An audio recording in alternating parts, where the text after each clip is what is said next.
Which of the following elements can be involved in p pi d pi bonding? देखो ये pi bond होता है, पहले तो ये पी पाई डी पाई होता है क्या, ये देखो ये पाई बॉन्ड है। पाई बॉन्ड किस किस में है? पी ऑर्बिटल में और डी ऑर्बिटल में है ये पाई बॉन्ड। तो पी पाई डी पाई बॉन्ड बनाने के लिए डी डी ऑर्बिटल होना भी तो चाहिए। डी ऑर्बिटल किस कहाँ से शुरू होता है? देखो फर्स्ट, अब पहले आप लिखो वन एस के बाद क्या आता है? टू एस, टू पी के बाद आता है three S, three P, three D. जब आप थर्ड शेल में एंटर करते हो तब आता है डी ऑर्बिटल। सेकंड शेल में तो डी ऑर्बिटल होता ही नहीं है। तो सेकंड पीरियड के जो एलिमेंट्स हैं उनके पास बस दो ही तो शेल है, एस और पी। उनके पास तो डी है ही नहीं, तो डी पाई बॉन्ड कहाँ से बनाएंगे वो? ठीक है ना। तो अब इसमें से कौन कौन सेकंड पीरियड का एलिमेंट है? कार्बन, नाइट्रोजन और बोरॉन। ये तो सेकंड पीरियड के एलिमेंट है, ये डी ऑर्बिटल है ही नहीं, कहाँ से बनाएंगे? फॉस्फोरस के पास है, तो ये पी पाई डी पाई बॉन्डिंग कर सकता है। Third is the answer. Which of the following elements does not show allotropy? Allotropy क्या होता है? एलोट्रॉपी होता है कोई भी एलिमेंट डिफरेंट फिजिकल फॉर्म्स में एग्जिस्ट करे। जैसे कार्बन डायमंड के रूप में एग्जिस्ट कर सकता है, ग्रेफाइट के रूप में एग्जिस्ट कर सकता है। एलोट्रॉपी होने का रीज़न क्या है? डिफरेंट लिंकेजेस, मतलब different way of linking of atoms. Carbon में, ग्रेफाइट में आप जानते हो कार्बन हेक्सागॉन्स बनाता है, प्लेनर स्ट्रक्चर होती है। डायमंड में थ्री डायमेंशनल स्ट्रक्चर होती है, sp3 हाइब्रिडाइज्ड होता है। तो वो एलोट्रॉपी शो करता है। लेकिन यहाँ पे नाइट्रोजन शो नहीं करता एलोट्रॉपी, बाकी सारे करते हैं। ये याद रखना आपको। ग्रुप 15 में all elements of group 15 show allotropy except nitrogen. ये बात आपको याद होनी चाहिए। क्यों क्यों नहीं करता नाइट्रोजन शो? देखो एलोट्रॉपी में क्या होता है ना, सिंगल बॉन्ड्स होते हैं, अलग अलग लिंकेज करते हैं। नाइट्रोजन का सिंगल बॉन्ड वीक है, अगर आप देखोगे ना एन एन ऐसे ही होगा। नाइट्रोजन का अगर सिंगल बॉन्ड होगा तो ऐसे ही बनेगा, दो लोन पेयर हो जाएंगे। और ये बॉन्ड लेंथ छोटा है, क्योंकि नाइट्रोजन छोटा तो बॉन्ड लेंथ भी छोटा होगा, इसमें रिपल्शन बहुत ज़्यादा हो जाएगी। लोन पेयर रिपल्शन बहुत ज़्यादा हो जाएगी, इसलिए ये बॉन्ड होता है वीक। सिंगल बॉन्ड ये बना ही नहीं पाएगा, इसलिए अब एलोट्रॉपी भी शो नहीं करता। फॉस्फोरस क्यों कर सकता है एलोट्रॉपी शो? क्योंकि उसका सिंगल बॉन्ड नाइट्रोजन के सिंगल बॉन्ड से स्ट्रांग होता है। जैसे पी ऐसे, ये ऐसे बनता है। ओए सही नहीं बना। हाँ, मतलब बन तो सही गया। एक टेट्राहेड्रल सा बनेगा ऐसे,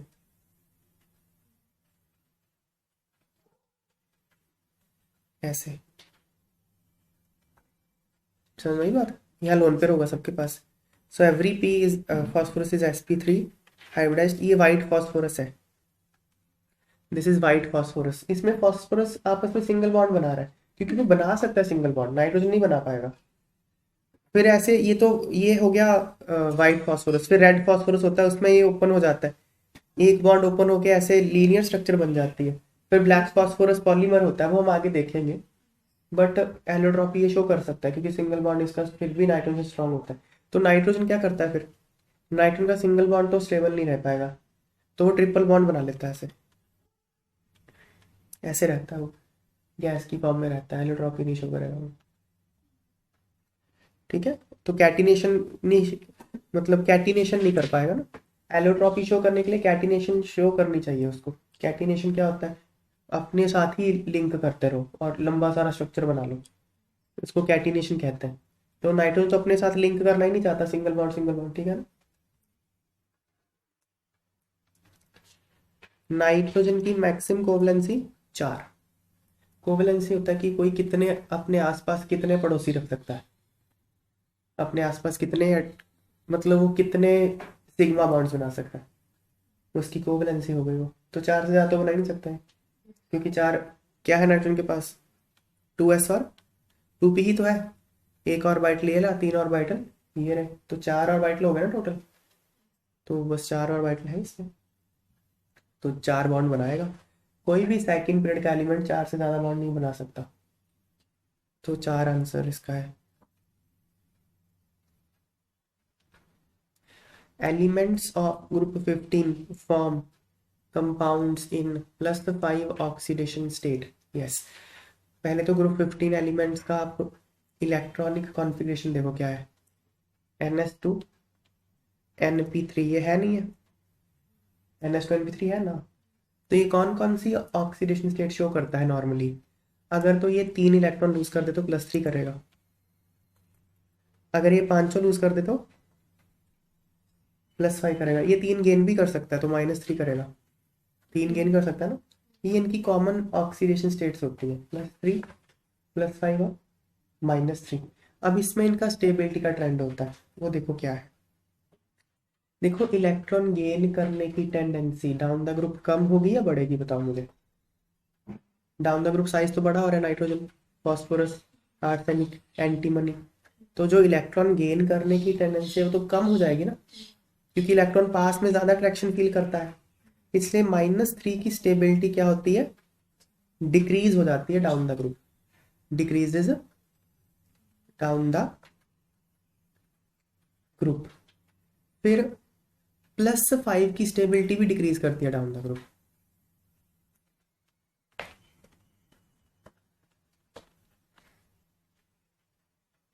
क्यों डिक्रीज करती है? इनर्ट पेयर इफेक्ट की वजह से।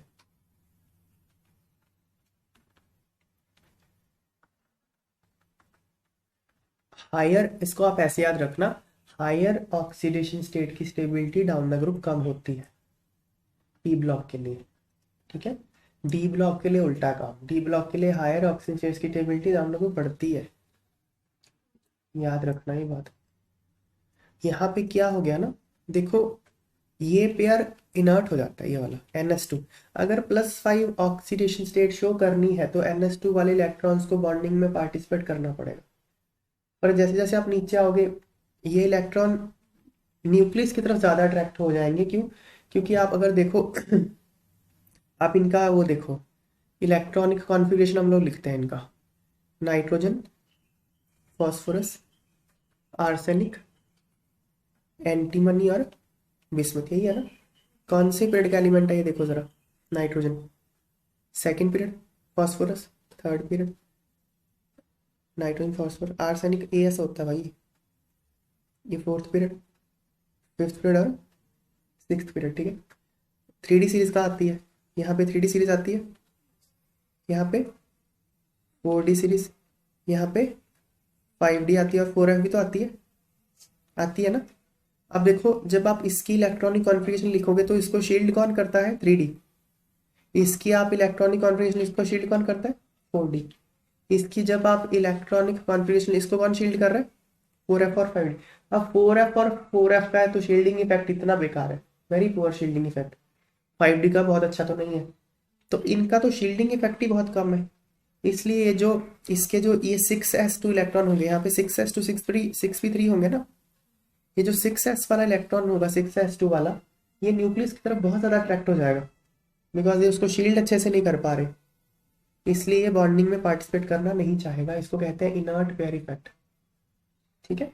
सिमिलरली यहाँ पे जो 5s2 इलेक्ट्रॉन्स हैं ये भी तो अच्छे खासे अट्रैक्ट हो जाएंगे न्यूक्लियस की तरफ, क्योंकि 4D का भी तो बहुत अच्छा नहीं है शील्डिंग इफेक्ट, पर फिर भी 6s2 ज्यादा अंदर घुस जाएगा, ज्यादा पेनिट्रेट करेगा। So down the group the tendency of NH2 electrons to participate in bonding decreases due to inert pair effect. That is why stability of +5 oxidation state decreases down the group. +3 की stability बढ़ती है down the group. क्यों? क्योंकि electron दूर हो गया nucleus से, जैसे जैसे आप नीचे आते हो ग्रुप में electron is further away from the nucleus and hence is easier to remove. NP3 वाला तो बाहर ही होता है ना, NH2 की तरह अंदर थोड़ी घुस जाता है इनर्ट पेयर की तरफ, तो बाहर है तो आसानी से रिमूव कर देंगे उसको। चलो क्वेश्चन क्या है, elements of group 15 form compounds in +5 oxidation, ठीक है। However, bismuth forms only one well-characterized compound in +5 oxidation state. Bismuth +5 oxygen state में सिर्फ एक ही कंपाउंड बनाता है, क्योंकि वो +5 शो ही नहीं करना चाहता यार, ठीक है ना। तो वो कौन सा है, ये याद रखना आपको, BiF5, क्योंकि फ्लोरीन हाईली इलेक्ट्रोनेगेटिव है, वो खींच के ही छोड़ेगा इलेक्ट्रॉन बिस्मथ से, चाहे जितना ही नॉट पेयर हो तब भी खींच लेगा वहां से। तो ये याद रखना आपको, BiF5 is the answer. Bismuth सिर्फ एक ही कंपाउंड है जो +5 में बनाता है well characterised, that is BiF5।